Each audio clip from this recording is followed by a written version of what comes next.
far as treatment goes, usually trying to avoid activities with that knee being bent. So when it's bent all day long in your chair at work, it's pushing on this articulation, and it's like pushing on a bruise. If you push on a bruise, the bruise is going to hurt longer.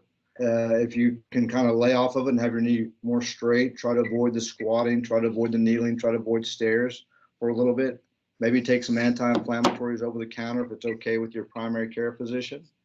And then, ultimately going to see a family physician, an orthopedic surgeon, or a physical therapist, and start getting that knee to feel better. Or even a chiropractor for that matter, probably. So how long, so I've got pain in my knee and I don't have an MRI machine in my backyard or even an x-ray.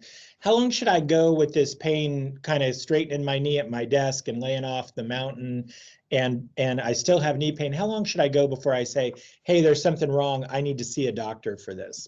If it's persisting more than a week and you're having any type of swelling or mechanical symptoms such as catching or locking, and it just doesn't seem like it's turning the corner with this rest, ice, elevation, anti-inflammatories, changing your activity a little bit, avoiding the squatting positions.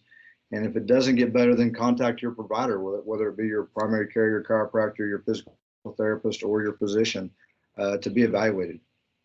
When would I skip primary care and go straight into orthopedic surgeon?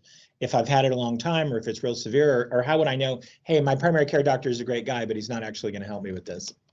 Right. And so what I would say is, if you're having mechanical symptoms where your knee is mechanically locking, catching, giving out, and you're having swelling, those are probably better times to go see your orthopedic right off the bat. If it's kind of an ache and a pain, the primary care physician can prescribe an anti-inflammatory. If it's more mechanical symptoms, that's where you call the surgeon, because the surgeon is there to fix mechanical problems. And every time you see an orthopedic surgeon, there are a lot of things, I would say 90% of the things we can do to get you better without surgery.